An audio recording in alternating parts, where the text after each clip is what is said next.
विदेश मंत्री डॉक्टर जयशंकर से ब्रिक्स की जरूरत को लेकर सवाल पूछ लिया गया और जवाब डॉक्टर जयशंकर का ऐसा था कि वहां बैठे सबकी बोलती बंद हो गई। The BRICS.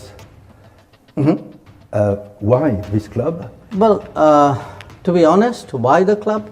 Because there was another club. It was called the G7 and you wouldn't let anybody else into that club. So we said we go and form our own club. Hello friend, मैं हूं शाइला खान और आप देख रहे हैं Naila Pakistani reaction. India ने एक दफ़ा फिर से साबित कर दिया कि वो उस पूरे वर्ल्ड का सुपरस्टार है। बिल्कुल मैं ठीक कह रही हूँ। यूरोप के अंदर जेनेवा में डॉक्टर एस जयशंकर को स्टार बोला गया, स्टार इन द वर्ल्ड। ये बहुत बड़ी जीत है और डॉक्टर एस जयशंकर जिस तरह से वहाँ पर ब्लश कर रहे थे खुशी से और पूरा क्राउड जो है वो तालियां बजा रहा था और ये जो खबर है सोशल मीडिया पे वायरल होगी। आपका और भारत का कंपैरिजन कोई नहीं है।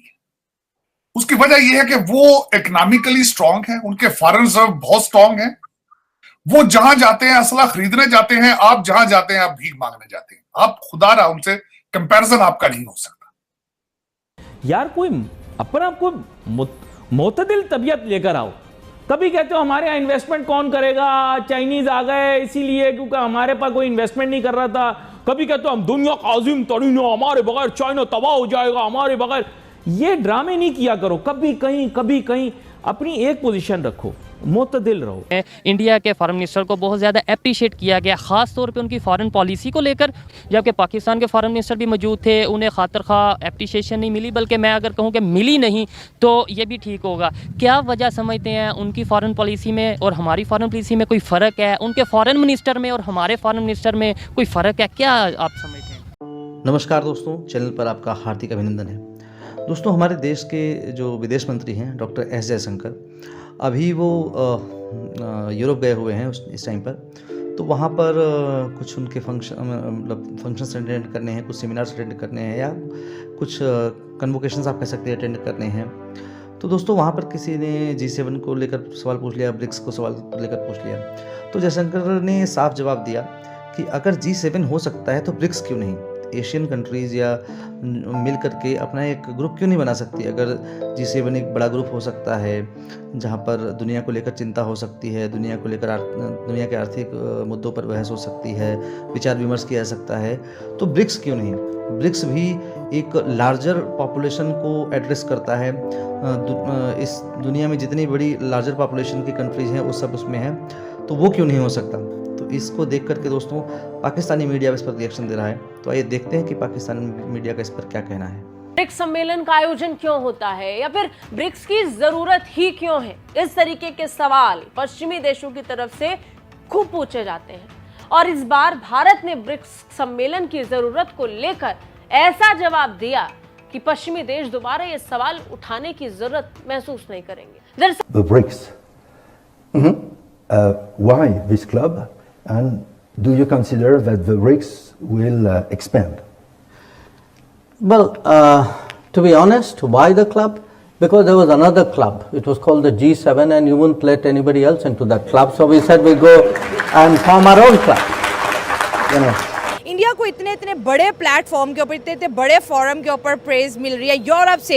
ये वो यूरोप है जिनको बहुत दफ़ा डॉक्टर एस जयशंकर ने शट अप बोल दिया, लेकिन आज उनको कह रहे हैं कि S Jaishankar is a star.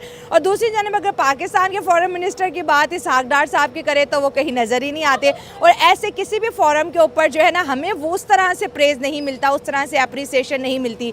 तो इसके ऊपर बात करेंगे कि हर तरफ जो है डॉक्टर एस जयशंकर क्यों छाए हुए हैं। इवन दो पाकिस्तान में भी उनकी बहुत बड़ी फ़ैन फॉलोइंग देखने को मिलती है। फॉरेन पॉलिसी की बात की जाए, हमारे फॉरेन मिनिस्टर में कोई कमी है या फॉरेन पॉलिसीज़ उस तरीके से नहीं है हमारी जैसे इंडिया की है? क्यों अप्रिशिएट उन्हें किया जा रहा है? ये नहीं, वो उनकी जो है ना लॉबिंग कुछ कहने के ज़्यादा स्ट्रांग है। और लॉबिंग हम क्यों नहीं कर पाते? चलें आपकी बात मान लेते हैं, उनकी लॉबिंग स्ट्रांग है, हम क्यों नहीं कर पाते लॉबिंग?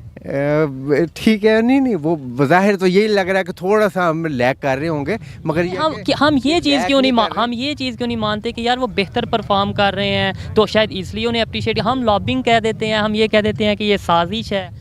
नहीं, साजिश तो नहीं करना चाहिए, ये तो मतलब कि सारी दुनिया का प्लेटफॉर्म आपके सामने है। आप जितने इंटरनेशनल विजिट्स करेंगे, जितनी प्लेटफॉर्म्स पे आवाज़ उठाएंगे, जितना इसको मौसर बनाने की कोशिश करेंगे। जैसे भारत के जो मिनिस्टर फॉर एक्सटर्नल अफेयर्स हैं डॉक्टर जयशंकर, बड़े मंजे हुए डिप्लोमेट हैं डॉक्टर साहब, और he is widely respected world wide, और पूरी दुनिया में उनका एक बड़ा वो है कि बड़े कैरियर डिप्लोमेट रहे हैं।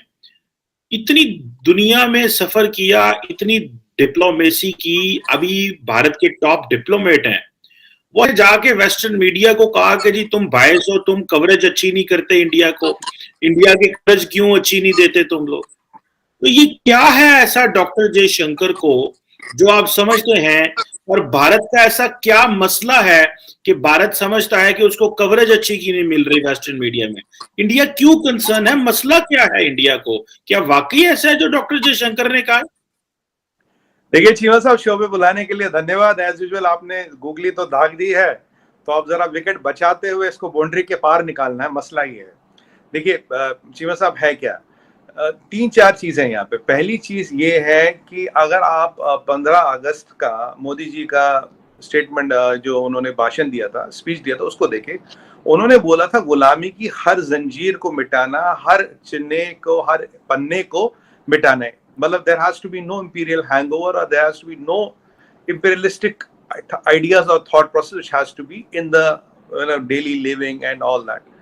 तो ये जो है, ये पहला मुद्दा वही जो डॉक्टर जयशंकर ने जो उसकी कंटिन्यूटी। दूसरी बात, मोदी जी ने, आपको याद होगा 2014 के इलेक्शन में, 19 के इलेक्शन में सॉरी, बोला था कि हम घर में घुस के मारते हैं।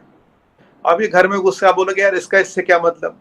देखिए, यूरोप की सरजमीन पे यूरोप को नाप दिया, अमेरिका की सरजमीन पे अमेरिका को स्टेटमेंट दे रहे। यहाँ बैठ के देते तो मजा नहीं आता, मजा है वहां की सरजमीन पे, उनके मीडिया में, उनके प्लेटफॉर्म पे उनको स्टेटमेंट देना, उनको असलियत बताना। अब यूरोप वाला मसला देख लीजिए, तेल का। डॉक्टर जयशंकर ने बोला भाई आप जितना हम तो तेल लेते हो तो आप एक हफ्ते में लेते हो, ठीक है जी। वो यूरोप का मसला आप देखिए, उसके बाद शांत हो गया, सब ने यू टर्न ले लिया, एक एक करके सब यू टर्न लेने लगे, सब यू टर्न लग गए। अब आप इस मसले को देखिए, अब यहाँ क्या था, अगर आज हम यहाँ से वॉशिंगटन पोस्ट को कुछ कहे, नहीं कहे, तो कहते ठीक है यार आप इंडिया में बैठ के तो कुछ भी कह लो। वैसे हम तो रोज ही कहते हैं, मैं तो 50 चीजें बोल रखी हुई है, मेरे 50 डिबेट होंगे इस पे। बट हाँ, अब वहाँ डॉक्टर जयशंकर साहब वहाँ उनकी सरजमीन पे बिल्कुल डायरेक्ट कहते हैं। And one of the news papers who is from this town, मतलब नाम नहीं लिया बट सब समझ गए, वॉशिंगटन पोस्ट की बात हो रही थी कल। इसमें हमारे नेशनल टीवी पे by the way prime time पे डिबेट भी था, मैं भी था उसमें। देखिए, ये भाड़ता हुआ भारत है, उभरता हुआ भारत है, जो मैंने आपको पहले कहा। गए वो दिन चीमा साहब, when people out of India could set the narratives here, could set the thought process here. गए वो दिन जब Washington Post was seen as the epitome of brilliance, truth and enlightenment, and you know the whatever is written in Washington Post are words of Bible, मतलब उसमें कोई discussion नहीं, कोई मतलब नहीं, जो लिखा जी बिल्कुल सब गॉस्पेल ट्रूथ है। दोस्तों, पाकिस्तानियों को सुनकर हंसी आती है। कहाँ से आते हैं ऐसे लोग? ऐसा लगता है ये लोग हमारे गोले के नहीं हैं, किसी और गोले से आए हैं। कितने तेजस्वी हैं ये लोग। आप सभी हंसते रहिए और पाकिस्तानी कॉमेडी का मजा लेते रहिए, और चैनल को सब्सक्राइब करना और शेयर करना ना भूलें। धन्यवाद।